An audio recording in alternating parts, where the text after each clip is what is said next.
कई मामलों में भारत पर निर्भर हैं। ऐसे में ढाका के लिए नई दिल्ली महत्वपूर्ण पड़ोसी है। हम कई मामलों में भारत पर निर्भर हैं, ढाका के लिए नई दिल्ली महत्वपूर्ण पड़ोसी है। बांग्लादेश आर्मी चीफ ने ये नसीहत मोहम्मद यूनुस को दी है रिश्ते सुधारने को लेकर, और यूनुस को भारत के साथ संबंध को ठीक करने की बात यहां पर कही है। कई मामलों में हम भारत पर निर्भर हैं, ये बोलते नजर आए हैं वकार-उज़-ज़मा। रैनिक दत्ता हमारे साथ लाइव हैं, जुड़े हुए हैं, उनसे और जानकारी लेंगे। रैनिक, वकार-उज़-ज़मा यहां पर यूनुस को नसीहत दे रहे हैं कि भारत पर हम निर्भर हैं, क्या कुछ और जानकारी इस पर? हाँ, एकदम देखिए, बांग्लादेश का एक तरफ भारत के खिलाफ में जो साजिश वो जिस तरीके से सामने आ रहा है, उसी तरीके से बांग्लादेश का दूसरा एक तस्वीर भी सामने आ रहा है, क्योंकि बांग्लादेश का आर्मी चीफ की तरफ से अभी मोहम्मद यूनुस को कहा जा रहा है कि भारत के साथ जो रिलेशन अच्छा किया जाए। दूसरी तरफ अगर देखा जाए तो बांग्लादेश का जो आर्मी चीफ वकरुज्जमान, इनके तरफ से इसके पहले भी ये बयान ही दिया गया था। इनके तरफ से 2 महीने पहले एक बयान दिया गया था, जिसमें साफ कहा गया था कि भारत के साथ रिलेशन अच्छा करना चाहिए। बांग्लादेश का डेवलपमेंट के लिए भारत के साथ अच्छा रिलेशन होना चाहिए। और ठीक मोहम्मद यूनुस के साथ भी जब मुलाकात हुआ वकरुज्जमान का, जो कि बांग्लादेश का आर्मी चीफ है, उनके तरफ से यही बयान रखा गया कि भारत के साथ ढाका का रिलेशन अच्छा होना चाहिए, यानी ढाका और न्यू दिल्ली का रिलेशन अच्छा होना चाहिए, जिसमें बांग्लादेश का डेवलपमेंट मुमकिन हो। और उसके साथ साथ ही ये भी कहा गया है कि भारत के साथ रिलेशन बिल्डअप करने पर जो भी करना होगा वो करना चाहिए मोहम्मद यूनुस को। यानी एक तरफ जब दिखाई दे रहा है कि बांग्लादेश के साथ पाकिस्तान का करीबी रिश्ता, दूसरी तरफ लगातार जो कट्टरपंथी है उनके तरफ से भारत के खिलाफ में साजिश किया जा रहा है, मोहम्मद यूनुस के इंटरिम गवर्नमेंट की तरफ से भारत के खिलाफ में साजिश किया जा रहा है। ठीक उसी टाइम पर बांग्लादेश का जो आर्मी चीफ, उनके तरफ से दूसरा एक बयान दिया जा रहा है। उनके तरफ से कहा जा रहा है कि भारत के साथ रिलेशन अच्छा होना चाहिए। यानी ये मोहम्मद यूनुस के सामने अब दो रास्ता खुला हुआ है। एक तरफ भारत के खिलाफ में साजिश करना, जो वो करते हुए आए हैं, और दूसरी तरफ भारत के साथ अच्छा रिलेशन तैयार करना। वकरुज्जमान ने ये जो प्रस्ताव दिया है, इस प्रस्ताव के पीछे उन्होंने 2 कारण बताया है कि भारत के साथ रिलेशन बिल्डअप करना इसीलिए जरूरी है क्योंकि भारत के ऊपर बहुत सारे जगह पर बांग्लादेश डिपेंडेबल है।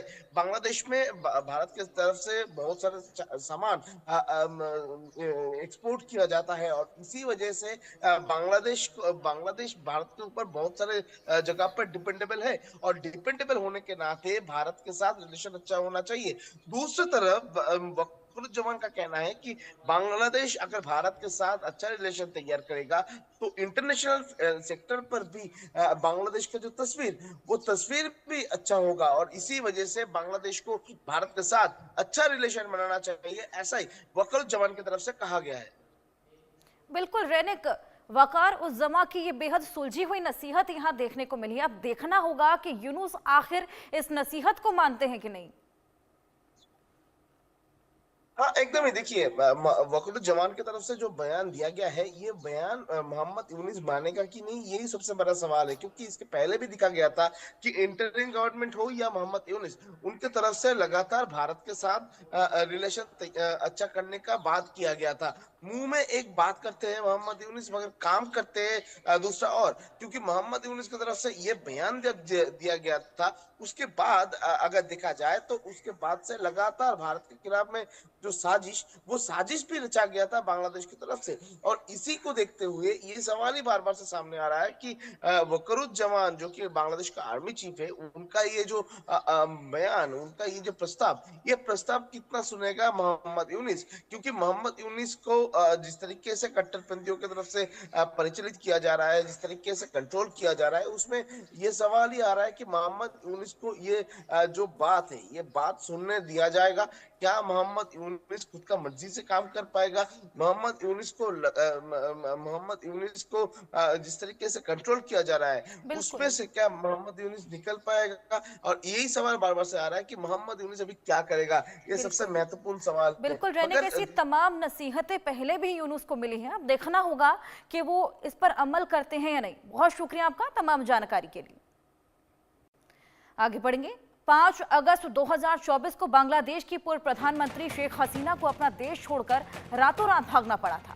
तब से लेकर अब तक वो भारत की शरण में है और उस वक्त हसीना ने इशारों में अपने तख्ता पलट के लिए अमेरिका को जिम्मेदार ठहराया था। और अब इसे लेकर एक बड़ा खुलासा हुआ है। क्या है ये खुलासा और इसका अमेरिका के साथ क्या कनेक्शन है, जानने के लिए हमारी खास रिपोर्ट देखिए।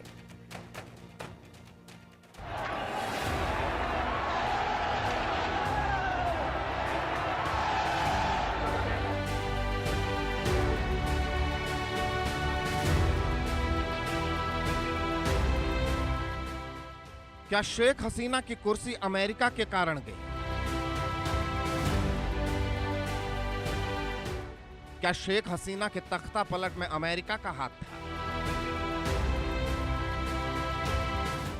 क्या अगस्त में बांग्लादेश में हुए प्रदर्शन को अमेरिका ने फंडिंग की थी?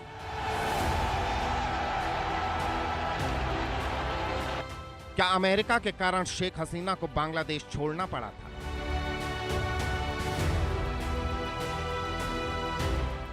ये सभी सवाल बेबुनियाद नहीं है, हवाई नहीं है। इन सवालों के पीछे है एक रिपोर्ट जिसके सामने आने के बाद तहलका मच गया है। पिछले साल अगस्त में जब प्रधानमंत्री शेख हसीना को अचानक बांग्लादेश से भागना पड़ा तो पूरी दुनिया हैरान रह गई। शेख हसीना के खिलाफ करीब 2 महीने से हिंसक विरोध प्रदर्शन हो रहा था। शेख हसीना की सरकार के पतन के बाद आरोप लगे अमेरिका ने उनकी सत्ता का तख्ता पलट किया।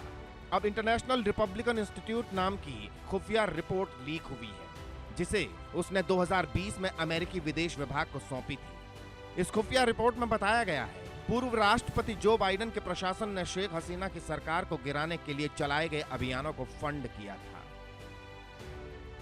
इंटरनेशनल रिपब्लिकन इंस्टीट्यूट यानी IRI को बाइडेन प्रशासन फंड करती थी। ये एजेंसी सामाजिक कार्यकर्ताओं, कलाकारों, मानवाधिकार कार्यकर्ताओं का इस्तेमाल करते हुए देशों की सरकारों का गिराने का काम करती है।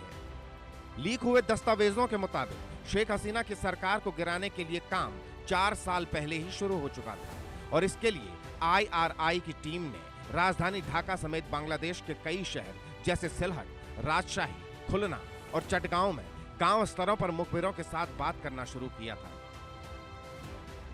170 से ज्यादा ऐसे कार्यकर्ताओं की पहचान की गई जो शेख हसीना की सरकार को गिराने के लिए IRI के साथ काम करने के लिए तैयार है।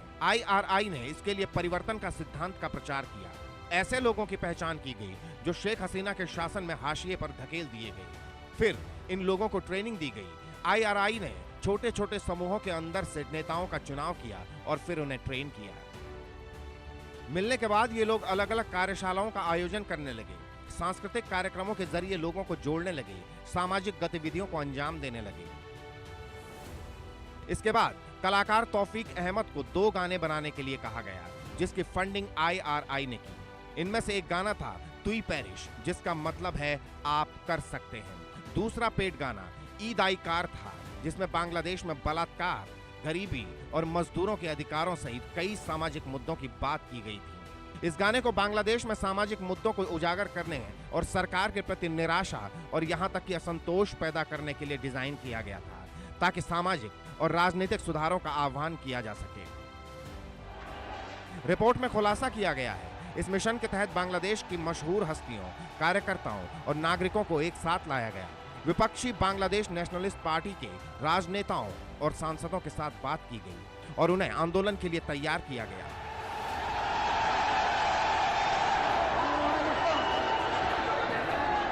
इंटरनेशनल रिपब्लिकन इंस्टीट्यूट की एक खुफिया रिपोर्ट लीक हुई है जिसे कि इस इंस्टीट्यूट ने अमेरिका के विदेश विभाग को 2020 में सौंपा था। इस रिपोर्ट में ये कहा गया था कि यूनाइटेड स्टेट्स ऑफ अमेरिका के बाइडेन एडमिनिस्ट्रेशन ने बांग्लादेश में शेख हसीना की सरकार को अपदस्थ करने के लिए चलाए गए अनेक अभियानों को फंडिंग की थी। और ये बिल्कुल स्पष्ट है कि यूनाइटेड स्टेट्स ऑफ अमेरिका के बाइडेन एडमिनिस्ट्रेशन के अंतर्गत कार्य करने वाले डीप स्टेट एलिमेंट्स ने शेख हसीना की सरकार को गिराने में अपनी पूरी भूमिका निभाई। इस तरह शेख हसीना के खिलाफ एक माहौल बनाया गया। छात्र और आम लोग सड़क पर उतरने लगे। देखते ही देखते हसीना के खिलाफ आंदोलन ने बड़ा रूप ले लिया।